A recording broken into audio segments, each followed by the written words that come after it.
A gente vai falar então, né, hoje está iniciando a conferência, vocês vão falar sobre o evangelho numa sociedade, numa cultura narcisista, e foi passado para mim podermos falar sobre as disciplinas espirituais como o antídoto contra o narcisismo. Como que nós podemos, através da oração e como nós podemos, através da leitura da palavra de Deus, vencermos essa inclinação tão forte, essa correnteza idolátrica, cultural que nós vivemos hoje, que tanto tenta nos levar a vivermos para nós mesmos. O narcisismo é isso, quando nós colocamos a nós mesmos como centro do universo. E para tal eu quero usar o texto de Efésios capítulo 6, verso de número 18, vou pregar apenas esse versículo. Efésios capítulo 6, verso de número 18, diz assim a palavra de Deus, palavras do apóstolo Paulo: orem em todo tempo no Espírito, com todo tipo de oração e súplica, e para isto vigiem com toda perseverança e súplica por todos os santos. Por 4 vezes a palavra todo aparece aqui nesses versículos, e eu quero separar o meu sermão, a minha pregação, em 4 pontos, que serão exatamente essas 4 vezes que aparece a palavra todo ou todas nas suas variações. Quero falar hoje sobre como que nós podemos viver uma vida que é mais do que ter um momento de oração, mas é uma vida que se torna uma oração, uma vida onde nós vivemos não mais para vermos o mundo através da tela, mas para enxergarmos o mundo pelos olhos da fé. Então por isso eu quero ler novamente o versículo, como é apenas um verso, quero ler de novo. Orem em todo tempo no Espírito, com todo tipo de oração e súplica, e para isto vigiem com toda perseverança e súplica por todos os santos. Vamos orar? Feche seus olhos, vamos falar com Deus. Obrigado, Senhor, por estarmos aqui nessa noite cultuando ao Senhor. Mais do que uma conferência, esse é um momento de culto, esse é um momento de adoração, é um momento de comunhão, do ajuntamento dos santos. Pai, que o Senhor nessa noite, graciosa e bondosamente, possa gerar um novo tempo, Senhor, nas nossas vidas espirituais, um novo tempo na nossa vida de oração, na nossa vida em comunhão com o Senhor, para que a partir da profundidade na vida de oração, na leitura da palavra, possamos viver para o outro e não para nós mesmos, Senhor. E sendo assim, sinalizarmos o Teu reino numa cultura narcisista, ensinando, Senhor, através da nossa vida, sermos um modelo, um paradigma de pessoas que aprenderam com o Cristo ressurreto a viverem pelo outro, em favor do outro. Que o Senhor faça isso em nome de Jesus. Amém. Amém, gente? Então só, recapitulando, não estou enxergando muito vocês, mas só recapitulando, o meu nome é Pedro, eu sou do interior de São Paulo, de uma cidade chamada Ribeirão Preto. Alguém conhece Ribeirão Preto aí?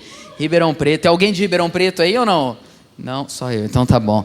E sou de Ribeirão Preto, pastor da Igreja Vida, sou marido da Suzana e pai de 2 crianças lindas, a Glória, de 5 anos, e o Judá, de 2 anos. Então lá em casa todo mundo é nome de crente, né? Pedro, Suzana, Glória, Judá, e lógico tem o meu cachorro que é o Calvino. Sim, o Calvino é um Schnauzer, eu amo meu cachorro, é um cachorro reformado. Eu quero falar com vocês, então assim, o Diego me deu 30 minutos para pregar, eu prego 1 hora lá em Ribeirão Preto, né? Mas tudo bem, eu vou me esforçar aqui para falar um pouquinho. Gente, o dicionário de Oxford, todo ano, ele elege uma palavra como a palavra do ano. E a palavra de 2024, do ano passado, foi brain rot, que significa cérebro podre ou apodrecido. Essa é a palavra que foi escolhida como a palavra do ano, porque estamos vivendo numa sociedade que está cada vez mais apodrecida, com o seu cérebro cauterizado. Boa parte da razão disso é porque nós ficamos a maior parte do nosso tempo rodando feed de Instagram, de TikTok, e estamos sendo consumidos por essas informações que estão apodrecendo o nosso cérebro. Muitos de nós estamos perdendo a capacidade de termos uma reflexão aprofundada, afinal, o ChatGPT está aí para nos ajudar a pensar em todas as coisas. Mas, o que a gente muitas vezes não percebe é que nós estamos cercados de uma sociedade altamente tecnológica e que, através das telas, estamos sendo cada vez mais levados a vivermos essa vida narcisista. Quando você era criança, por exemplo, quantas telas tinha na sua casa quando você era criança? Uma, se tivesse, né? Tinha uma tela. Hoje quantas telas tem a nossa casa, né? Hoje cada um tem a sua tela. Quantos telefones tinha na sua casa quando você era criança? Hoje cada um tem o seu telefone. Quando nós éramos criança, a nossa mãe não chegava pra gente à noite e perguntava: meu filho, o que você quer comer hoje, né? Era o que tinha para comer e ai de quem reclamasse. Hoje não. Hoje, se a gente quiser pedir alguma coisa no iFood, a gente vai lá e escolhe a nossa comida. Se ninguém quiser nos dar carona, a gente chama um Uber. E a gente não vai percebendo, mas estamos cada vez mais encapsulados, cada vez mais isolados uns dos outros. Afinal, eu não preciso de ninguém. Eu posso pedir o meu carro, eu posso pedir a minha comida, eu posso assistir a minha série no meu celular. E essa correnteza idolátrica cultural está nos levando cada vez mais a vivermos uma vida narcisista. Por isso nós precisamos da vida de oração. A vida de oração é aquilo que nos ensina a passarmos a enxergar o mundo pelos olhos da fé e não mais pela tela. A verdade é que muitos de nós enxergamos o mundo através da tela. Então eu quero olhar para esse texto, onde o apóstolo Paulo vai falar sobre oração. Por 4 vezes aparece a palavra todo. Ele diz que a gente precisa orar em todo o tempo no Espírito, com toda a súplica, com toda a perseverança por todos os santos. E o meu desafio nessa noite é levarmos a cada um de nós a mergulharmos na nossa relação com Deus, a fim de vivermos para o outro. E se eu fosse fazer essa seguinte pergunta para você hoje: como está a sua vida de oração? Que nota você daria para a sua vida de oração?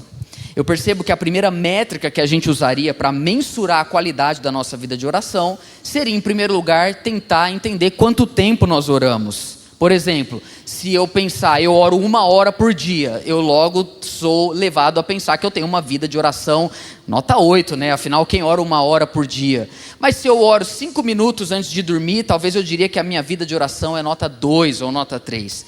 Eu queria propor para nós nessa noite que a melhor forma da gente mensurar a qualidade da nossa vida de oração, em primeiro lugar, não é o quanto tempo nós oramos, mas é o quanto a nossa vida de oração influencia a nossa vida como um todo. O quanto as nossas decisões, em primeiro lugar, passaram pela oração.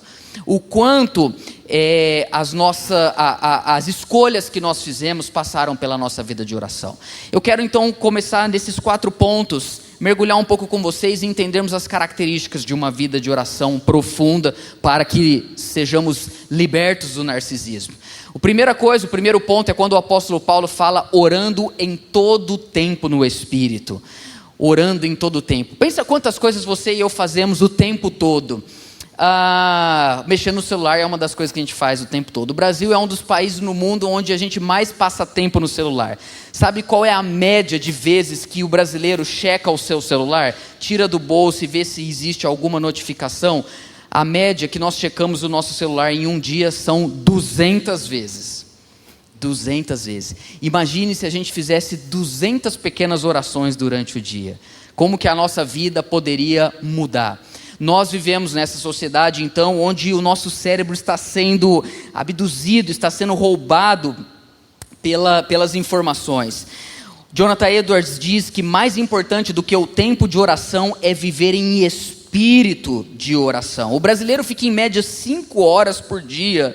E nós precisamos deixar com que a vida de oração faça parte do nosso dia a dia. O apóstolo Paulo, ele diz que nós precisamos orar no Espírito. O que seria orar no Espírito? Talvez a gente estivesse numa comunidade pentecostal, poderíamos dizer que orar no Espírito é orar em línguas estranhas, mas se a gente olhar o próprio contexto do texto, se a gente voltar um versículo, no verso 17, o apóstolo Paulo diz: usem também o capacete da salvação e a espada do Espírito, que é a palavra de Deus. E aí ele diz: orem no Espírito.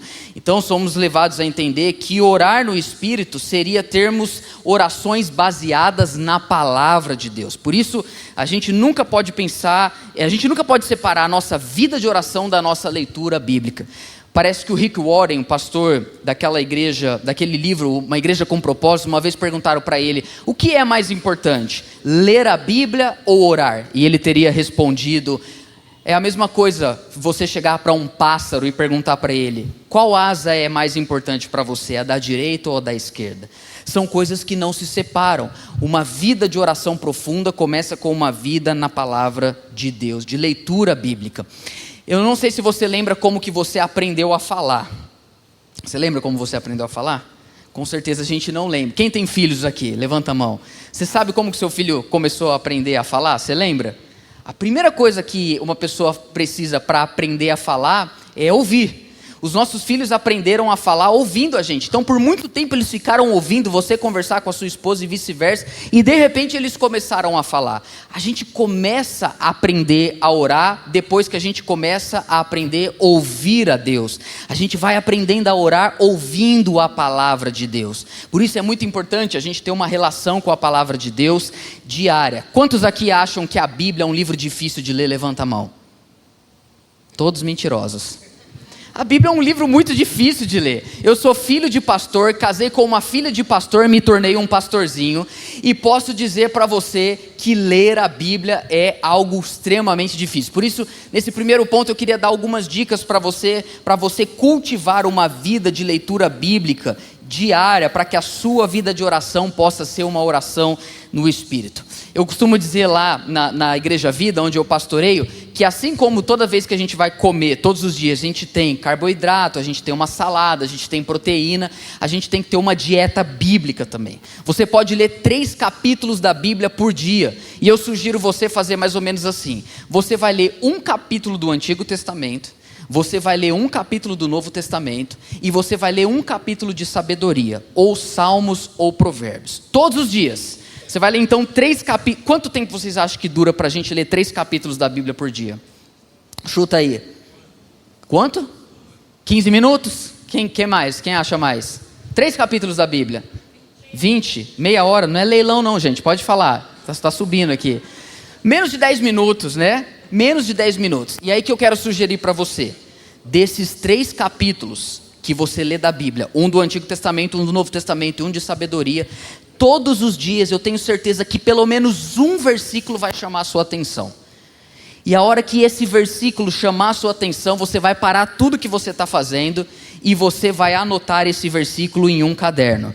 Eu tenho usado esse caderno aqui, esse tipo de caderno há quase 10 anos. Eu chamo ele de caderno devocional. E eu quero encorajar você a começar a ter a cultura de escrever a palavra de Deus. Você vai percebendo que conforme você vai escrevendo, a palavra ela vai entrando no seu coração. Quantos amam a palavra de Deus aqui?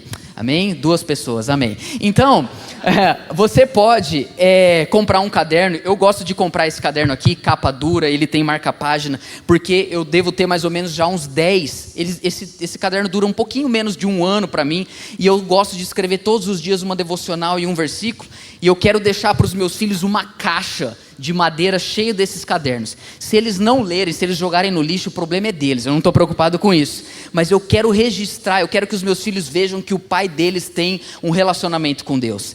E aqui, sempre que eu pego um versículo desses 3 capítulos que eu li, eu escrevo o versículo e depois eu escrevo uma pequena devocional sobre esse versículo. Eu vou ler uma devocional que eu escrevi aqui no dia 11/4/2025. Eu dei o título de Moisés falou sem refletir. Era uma leitura devocional despretensiosa desse meu dia de oração. O versículo foi: depois provocaram Deus nas águas de Meribá, e por causa deles aconteceu uma desgraça com Moisés, pois foram rebeldes ao Espírito de Deus, e Moisés falou sem refletir. Me chamou a atenção essa frase, Moisés falou sem refletir. Eu dei o título e eu escrevi algumas coisas. Eu vou ler para vocês, só para vocês terem o entendimento de como é muito simples. Eu comecei a minha devocional falando assim: ai, a vida do pastor não é fácil. Essa é a primeira frase. Podemos ter toda a paciência do mundo, ajudar as pessoas, ensinar a lei, conhecer a Deus face a face, interceder pelo povo, libertar o povo, abrir o mar com um cajado, fazer cair pão do céu, liderar escravos à liberdade, mas ainda assim, se deixarmos a reclamação e teimosia das pessoas nos tirar do sério e dermos chilique, estaremos errados. Isso aqui é uma devocional de um dia normal. Estou abrindo meu coração na minha escrita. Eles provocaram a Deus, foram rebeldes ao Espírito Santo e podem nos levar junto com eles a experimentar essa desgraça. Moisés falou sem refletir. Foi só isso que eu escrevi. É uma reflexão em cima do versículo que me chamou a atenção. Eu dei um título, eu escrevi o versículo, eu escrevi uma devocional e no fim eu escrevi uma oração. Eu vou ler para você, eu sempre escrevo essa oração: Pai, preciso refletir antes de falar, preciso praticar o silêncio. Eu não estou entendendo a minha letra aqui, peraí.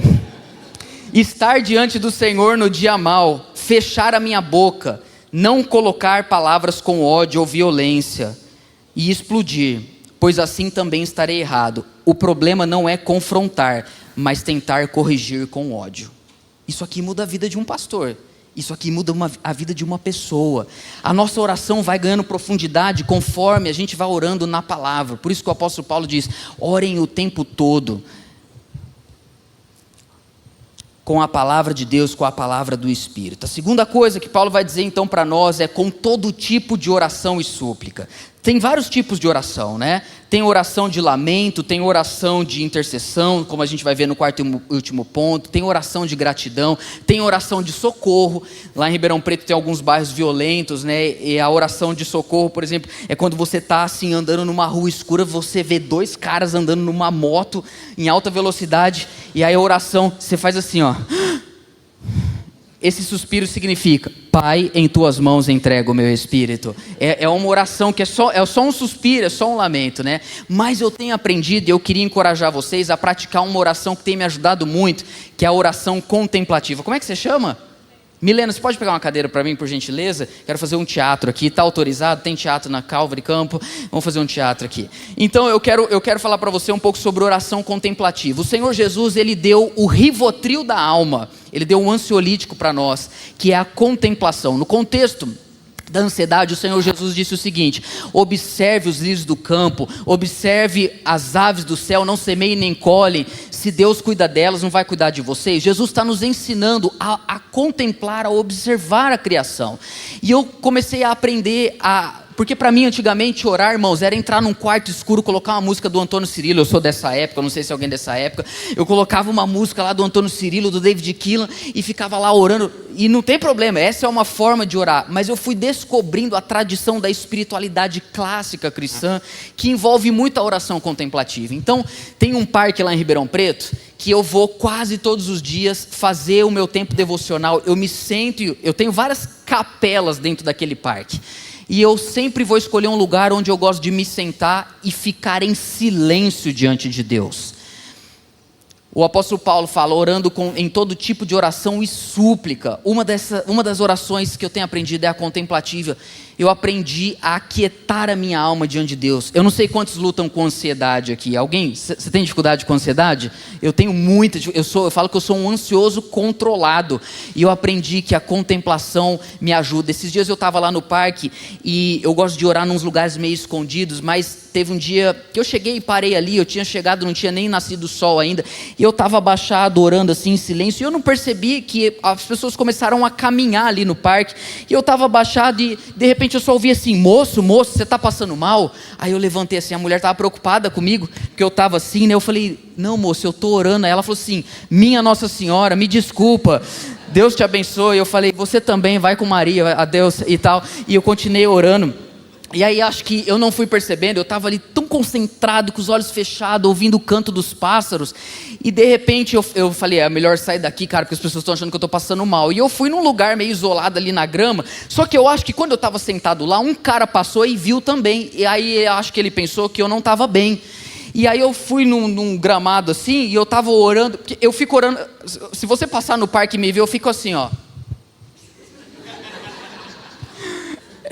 E aí de repente um cara começou a vir na minha direção, e ali não era caminho para nada. Eu comecei a perceber, ele estava vindo na minha direção no meio da grama, e eu pensei assim: pronto, vou ser assaltado orando, cara. É a primeira vez que alguém vai ser assaltado em oração. E aí ele chegou para mim e falou o seguinte: cara, eu não sei o que você tem, mas Deus está contigo.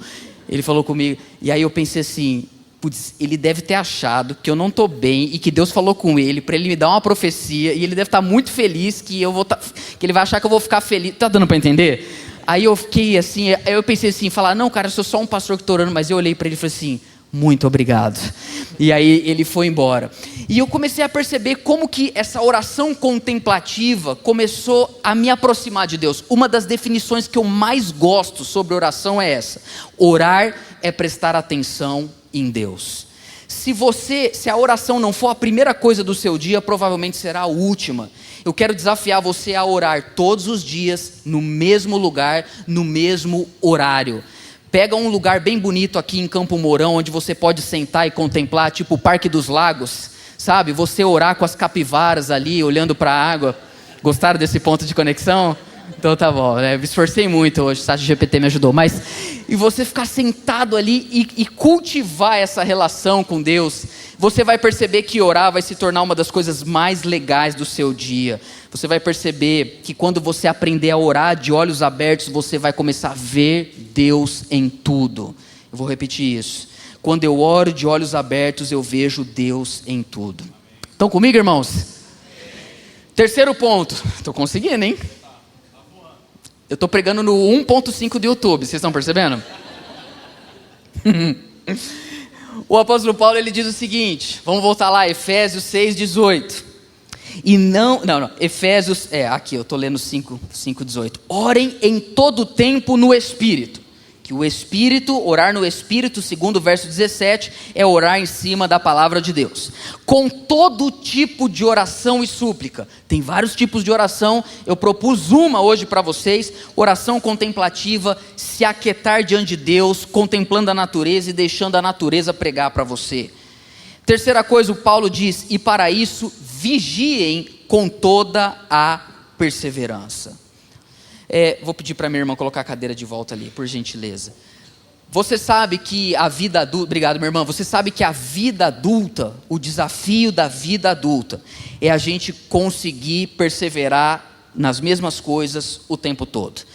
O segredo da vida, o segredo da oração profunda, não é você orar muito de vez em quando, mas é você orar um pouco sempre. Quem aqui vai na academia? Quem aqui vai? Vamos ver. Olha só, alguém aqui vai naquela religião CrossFit? Deixa eu entender. Tem alguém aqui dessa seita? Não? Então tá bom. Você sabe, você que vai na academia, vou perguntar para você, o que é melhor? Você ir toda segunda-feira e treinar 1h30 na academia, ou você ir segunda, quarta e sexta e treinar 30 minutos? O que é melhor? Segunda, quarta e sexta, você treinar 30 minutos. A vida de oração é a mesma coisa. A gente vai crescendo em profundidade com Deus conforme nós vamos perseverando. Eu não sei quantos de vocês são disciplinados. Quantos de vocês começam alguma coisa e terminam uma coisa. Uma vez um jovem chegou para mim e falou assim, pastor, eu já fiz 5 faculdades. Eu falei, é mesmo? Ele falou, e não terminei nenhuma. Por quê? Porque nós somos muito bons em começar as coisas e somos muito ruins em terminar as coisas. A gente sabe começar e não sabe terminar porque nos falta perseverança, nos falta disciplina. Somos uma geração, uma cultura que não tolera desconforto. Qualquer coisa que gere desconforto, a gente desiste facilmente. Mas eu costumo dizer que a oração é a mãe de todas as disciplinas. Se a gente não consegue ser disciplinado na nossa vida de oração, se a gente não consegue perseverar na nossa vida de oração e leitura da palavra de Deus, provavelmente nós seremos indisciplinados em todas as áreas da nossa vida, nós como cristãos. Por isso o apóstolo Paulo diz, orem com toda a perseverança. Jesus nos ensinou a orar com toda a perseverança. Marcos 1:35 diz que tendo se levantado de madrugada, ainda enquanto estava escuro, Jesus procurava um lugar deserto e ali orava.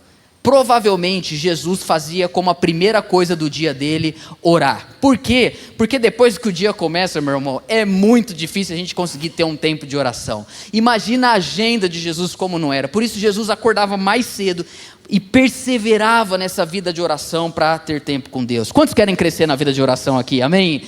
Para isso nós precisamos perseverar, nós precisamos continuar. Você precisa mais da oração do que ela de você. Agora, eu me lembro uma vez que o Tommy Kires, o pastor Diego conhece ele citou uma frase num retiro que nós estávamos de pastores, e ele disse que é mais fácil você manter um caráter do que ter que reconstruí-lo. É mais fácil você manter a sua vida de oração do que ter que reconstruir ela. Tem um ditado que eu já ouvi também que eu gosto muito, que é o seguinte: cuide da sua saúde para que você não tenha que cuidar das suas enfermidades. Já ouviram esse ditado? Cuide da sua saúde para que você não tenha que cuidar das suas enfermidades. E eu diria para você nessa noite, Persevere na vida de oração para que você não tenha que trabalhar para reconstruir depois o seu casamento, a sua vida financeira. Se você focar na vida de oração, você vai perceber como que isso vai influenciar todas as áreas da sua vida. Quando nós oramos e perseveramos em oração, nós nos tornamos pessoas que se importam com as outras pessoas, e esse é o quarto e último ponto que daqui a pouco eu quero terminar falando sobre isso. Quanto mais a gente aprofunda e persevera na vida de oração, menos a gente se deixa sucumbir pelos desafios. Eu sou pastor de uma igreja lá em Ribeirão Preto, e Deus nos abençoou muito nesses últimos anos, e a Igreja Vida, ela cresceu muito rápido. Nós mudamos de prédio há 2 anos atrás. A gente saiu de um auditório que cabia 165 cadeiras para um auditório que cabe 3 vezes isso. E a gente ficou ali alguns meses preparando aquele lugar, e eu me lembro uma das últimas semanas que eu estava no meu escritório. Ribeirão Preto é uma cidade muito quente, muito, talvez você já tenha ouvido falar isso, né? E é verdade, se você ouviu falar que Ribeirão Preto é quente, te falaram a verdade. E eu me lembro que eu estava sentado num tempo de oração no meu escritório, quando eu olhei para a parede assim, o meu ar-condicionado estava ligado e estava marcando 24 graus. E a minha sala era muito pequena, o meu antigo escritório. E eu lembro que quando eu estava sentado e eu olhei aquele ar-condicionado, eu não sei se Deus falou comigo ou se eu pensei isso, mas eu tive um seguinte pensamento. Eu olhei para aquele ar e pensei assim: Deus, essa sala é tão pequena que esse ar trabalha o dia todo em 24 graus e ele é capaz de gelar a sala com tranquilidade. E eu estava um pouco preocupado porque eu sabia que a igreja ia me demandar muito mais naquele novo prédio, mais dedicação na gestão, a complexidade, o que a gente ia pagar de aluguel era quase 4 vezes mais do que a gente pagava no nosso outro prédio, a gente ia precisar contratar mais pessoas, e eu estava angustiado diante de Deus, falando: Deus, eu não quero que o preço para essa igreja continuar bem seja a minha morte. Eu não quero adoecer para que essa igreja continue saudável. Você pode pensar isso em relação a qualquer coisa. Talvez a sua empresa está crescendo muito. Talvez você está tendo outro filho, ou talvez você vai ter um filho. Talvez você foi promovido e você tem percebido que a vida tem exigido mais de você. Aliás, eu não sei se você já percebeu isso, parece que quanto mais adulto a gente fica, mais difícil a vida fica. Não é isso? Esses dias eu estava conversando com um casal, eles falaram para mim: nossa, as coisas estão ficando tão difíceis. E eu falei: só vai piorar. Credo, pastor, está amarrado. A menina até bateu na minha mesa de madeira. Eu falei: não, a gente vai amadurecendo e a vida vai ficando mais complexa. Por isso que vocês precisam crescer espiritualmente. Vocês precisam ter uma espiritualidade que é capaz de fazer com que você continue vivendo bem, sem com que você adoeça. Quando eu olhei para aquele ar-condicionado e eu estava orando, eu falei para Deus: eu não quero ir para o prédio novo, que é 3 vezes maior, e continuar como esse ar-condicionado no mesmo nível de BTU. Olha essa conversa com Deus, parece de louco, né? Tipo assim, eu até consigo continuar gelando a sala, mas eu trabalho no 17 o dia inteiro. Senhor, eu não quero isso. E aí eu entendi que para eu continuar trabalhando num nível saudável, gelando, gerando vida, eu precisaria crescer espiritualmente. Em outras palavras, como a igreja eu tinha um nível de espiritualidade que a exigência que a igreja tinha de mim, eu conseguia trabalhar. Só que a exigência ia aumentar. E eu entendi, eu falei para Deus: eu preciso que a minha espiritualidade cresça mais do que essa igreja, para que eu trabalhe com folga. E foi aí que eu aprendi uma grande lição na minha vida, meus irmãos. Qualquer coisa que a gente seja melhor na nossa vida do que a nossa vida de oração, isso é capaz de adoecer e derrubar a gente. Se você é um engenheiro e você é melhor engenheiro do que cristão, a engenharia vai se tornar um Deus, um ídolo para você, e é capaz de destruir a sua vida e a sua família. Se você é um professor, você é um empreendedor, você sabe fazer dinheiro, você é um estudante, você é uma pessoa que é muito bom naquilo que você faz, você é muito inteligente, você lê 10 livros por ano sobre vendas e não lê a Bíblia a cada 10 meses. Aquilo que você é bom é capaz de destruir você. Por isso que a sua vida espiritual precisa ser sempre superior àquilo que você faz bem, porque aí você nunca vai adoecer através daquilo que Deus deu para você. Por isso eu queria dizer para você: persevere em oração, porque se você perseverar em oração, você nunca vai adoecer no meio do propósito e do projeto que Deus deu para você. Você pode dizer amém? Quarta e última coisa que o apóstolo Paulo disse para nós, para vivermos essa vida de oração integral, para vivermos essa... O Léo do teclado, se puder subir aqui, Léo, para parecer que está acabando. Estão me entendendo, gente? Sim ou não? Amém.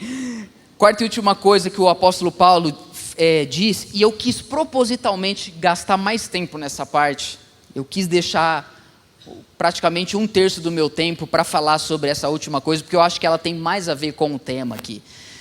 O apóstolo Paulo, então, ele diz lá em Efésios, capítulo 6, verso 18, orem em todo o tempo no Espírito, com todo tipo de oração e súplica, e para isso vigiem com toda perseverança e súplica por todos os santos. Irmãos, o individualismo está matando a nossa vida de oração.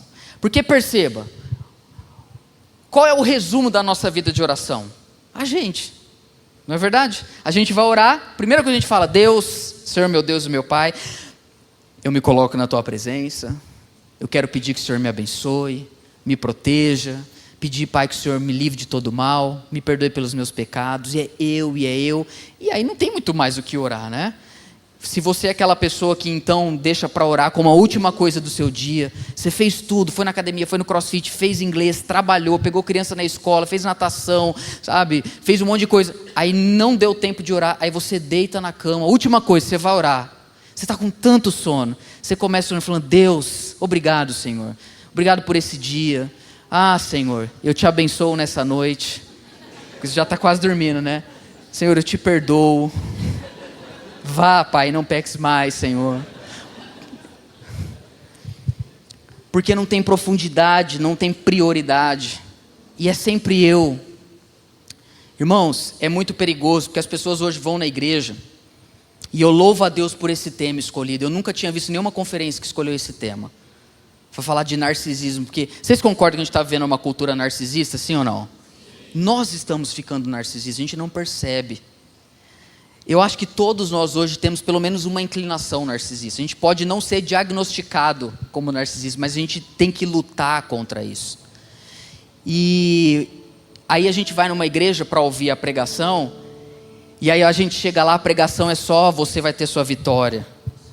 A gente chega na igreja, a gente vai ouvir a pregação, aí a Bíblia vai ser aberta, vai ser lida, aí todo mundo falando que a gente vai vencer, que quem te viu passar na prova e não te ajudou, que as pessoas vão contemplar você. Eu já vi várias pregações assim, é tudo sobre você e Deus vai te abençoar. E a hora que a gente percebe, a própria igreja nos torna narcisistas. A própria teologia, a própria pregação, a gente sai da igreja olhando só pra gente. Aí vem o apóstolo Paulo e diz o seguinte, orem por todos os santos. A vida de oração é o lugar onde a gente precisa se lembrar do outro e se esquecer um pouquinho da gente.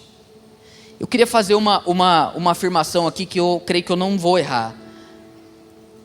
A maior parte de nós aqui nessa sala hoje, eu não vou dizer todos, mas eu tenho certeza que a maior parte de nós só estamos aqui hoje porque somos resultado da oração de alguém.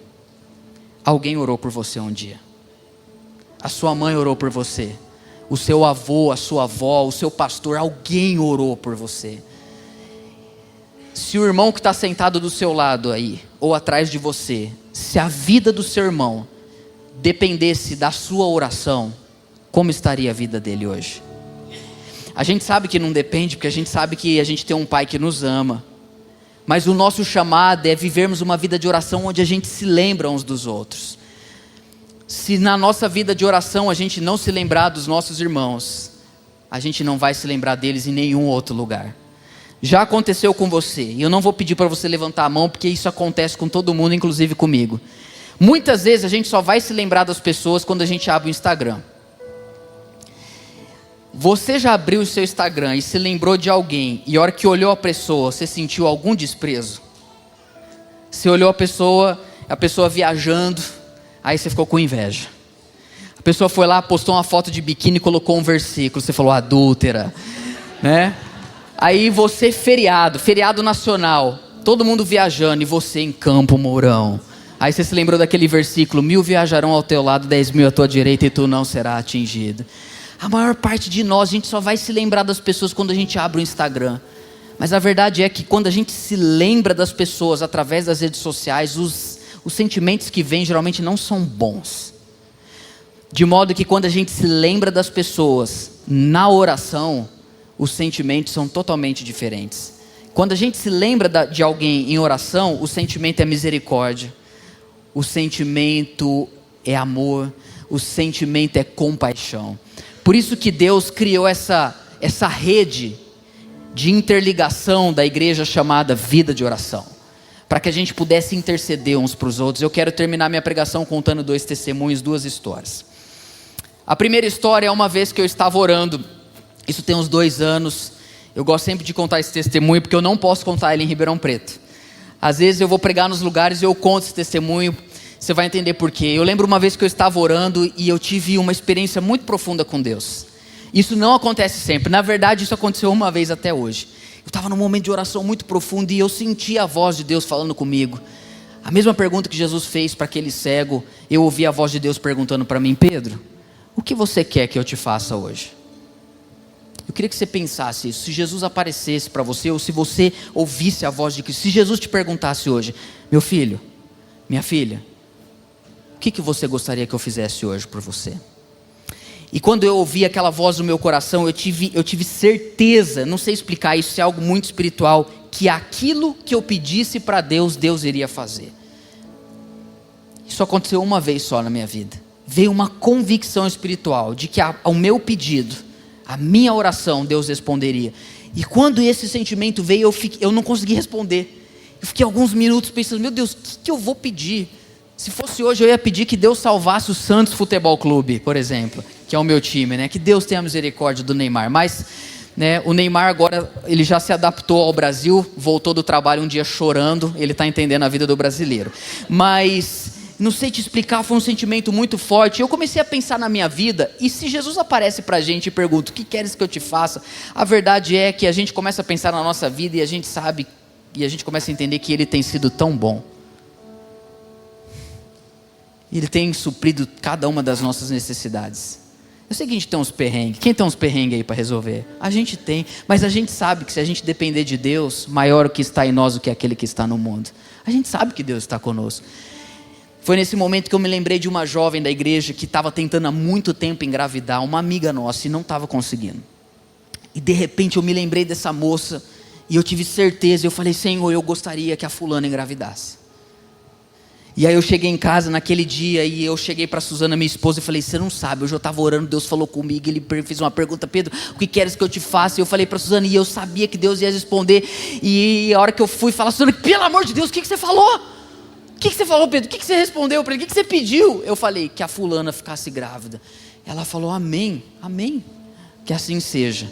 Passaram mais ou menos uns 3 meses, a gente foi tirar férias, a gente ficou 15 dias em férias, e eu me lembro que no meio das férias eu recebi uma mensagem do meu amigo falando o seguinte para mim, falando: cara, eles tentaram muito tempo. Ele falou assim: Pedro, eu tenho uma notícia muito legal para te dar, a Carol está grávida. Eu peguei o meu celular, eu falei: Suzana, você não acredita, olha isso aqui. E aí a gente celebrou ao Senhor, e eu nunca contei isso, ele não sabe até hoje, por isso que eu não conto esse testemunho na igreja. Eu gosto de partilhar como que Deus ele age no meio do povo dele, quando a gente se lembra dos nossos irmãos em oração. Mas eu disse que eram 2 histórias, e essa é a última para a gente terminar. Esses dias de férias, né, férias escolares, a minha esposa e os meus filhos, eles foram passar uma semana na casa do meu sogro. Meu sogro mora na cidade de Rio Claro, é umas 2 horas de Ribeirão Preto, e eu fiquei sozinho em casa. Por 7 dias, eu já fiquei 10 dias longe dos meus filhos, mas não em casa. Cara, em casa é esquisito, porque até o Calvino foi junto com eles. No primeiro dia que eu cheguei em casa, não tinha ninguém, eu falei: glória a Deus, Senhor. Eu fiquei mal porque eu estava tão bem, gente. Não tinha cachorro, não tinha mulher, não tinha criança, era eu e Netflix, sabe? E Deus estava lá naquele lugar. Mas aí veio o 2º dia, veio o 3º dia, e eu comecei a ficar meio esquisito. E eu tinha tanta demanda da igreja, eu mergulhei nas demandas da igreja. E no 4º dia que eu estava em casa, eu bebi muito café à tarde, eu estava muito ansioso, porque eu estava tentando resolver tanta coisa da igreja. Eu fui dormir, eu preciso resumir essa história, mas eu fui dormir, era 10 horas da noite. Quando o meu olho fechava, eu começava a dormir, o meu corpo, pum, me acordava. Não sei se já aconteceu isso com você. E aí eu tentava dormir, com muito sono. Na hora que eu começava a dormir, meu corpo me acordava. E aí, talvez já aconteceu isso com você, quando você pensa assim: eu tenho que dormir, o que acontece? Você não dorme. você não dorme. E eu, Deus, o que está acontecendo? Eu estou muito ansioso. Sozinho em casa. Eu moro num sobrado, eu desci, tomei água, assisti TV, voltei. Eu sei que eu tinha deitado às 10, quando deu 1h30 da manhã, eu não tinha conseguido dormir ainda. Eu fui para o quarto das crianças e eu me deitei na cama, onde muitas vezes a Suzana, minha esposa, faz as crianças dormirem. E a hora que eu deitei na cama, eu senti o cheiro da minha esposa. Essa parte é muito fofa. E eu senti o cheiro da Suzana e eu de alguma forma me senti ali acolhido. Era 1h30 da manhã, eu dormi. Olha que fofo isso, meus irmãos. Beleza, dormi. No outro dia, quando eu acordei de manhã, eu abri o meu WhatsApp. Um amigo meu que é pastor da Igreja Brasil para Cristo, ele havia me mandado uma mensagem que tinha uma foto minha e dele, que a gente foi tomar um café numa padaria lá em Ribeirão Preto, muitos anos atrás, uns 4 anos atrás. E ele tinha escrito assim para mim: meu amigo, faz tempo que a gente não conversa, mas eu queria dizer algo para você. Eu estou orando por você. A hora que eu fui olhar o horário que ele havia me mandado a mensagem, chuta que horas que era? 1h30 da manhã. Cara, a hora que eu vi isso, eu falei: Deus, o Senhor é embaçado, né? Não sei se você já falou assim com Deus. Sabe, tem coisas que Deus faz que parece que a gente se sente abraçado por Ele. Eu falei: Deus, não foi o cheirinho da Suzana. Foi a oração desse meu irmão, o Josué. Eu me senti tão acolhido. Aí deu 8 horas da manhã. Eu recebi uma mensagem do irmão da igreja, que nunca tinha me chamado para almoçar, falando: pastor, você topa almoçar comigo hoje? Eu com a minha agenda cheia. E eu falei: cara, hoje não dá tudo. Mas eu pensei: mas ele nunca me chamou, deixa eu confirmar minha agenda. A pessoa que eu ia atender a 1 da tarde falou: não vou poder ir. Eu mandei mensagem então para esse irmão, falei: tudo bem, eu posso almoçar com você. E eu entrei no carro dele, ele me pegou na igreja. Isso era quarta-feira. Na terça-feira eu tinha dado uma aula no nosso curso de membresia. O meu relógio tinha quebrado. Eu tenho 2 relógios, os 2 estavam quebrados. E aí ele foi me levando, a gente entrou num shopping. Eu falei: cara, a gente vai almoçar no shopping. O cara me chamou para almoçar no shopping, mas tudo bem. E aí, a hora que a gente chegou, a gente entrou, ele parou na frente de uma relojoaria bem chique lá em Ribeirão Preto. E ele falou o seguinte: pastor, deixa eu te falar uma coisa. Não sei porque hoje de manhã eu acordei e eu estava tão feliz. Eu fui tomar café da manhã e Deus falou comigo: liga para o pastor Pedro, paga um almoço para ele e dá um relógio para ele de presente. Aí ele pegou e falou assim para mim: pode escolher o relógio que você quiser, pastor, porque eu vou pagar. Essa também eu não conto lá, porque senão parece que eu estou querendo ganhar presente da minha igreja, né? Ele falou: pode escolher o relógio que você quiser. Eu não tinha dormido bem, eu achei que eu estava sozinho. Irmão, a hora que ele falou isso, eu comecei a chorar, velho. Aí ele olhou para mim e falou: se você chorar, eu vou chorar também. Aí ficou os 2 na frente da vitrine, olhando o relógio, chorando. Eu fiquei tão passado que eu entrei e falei: moça, me ajuda a escolher um relógio, eu não sei nem o que eu estou fazendo aqui mais. Eu escolhi um relógio, não é esse, tá? E ele me deu o relógio, e aquele dia é como se Deus tivesse falado assim: Pedro, deixa eu cuidar de você através da minha igreja. Porque eu não me esqueço de você e eu quero que você entenda que eu uso o meu povo para cuidar de você. E eu queria propor para vocês, irmãos, enquanto você fica em pé nesse momento, para que a gente pudesse criar uma cultura de oração uns pelos outros. Que a gente pudesse viver essa vida de oração. Sabe como que o nosso cérebro não vai se apodrecer se o nosso coração se mantiver saudável? Sabe como que o nosso coração se mantém saudável? Vida de oração, vida na palavra de Deus, vida em comunidade. Preste atenção no que eu vou dizer. A igreja é um sinal de esperança em uma sociedade narcisista. Porque ela é uma comunidade que consegue reunir pessoas diversas, diferentes, plurais, mas que permanecem unidas porque estão debaixo do senhorio de Cristo Jesus.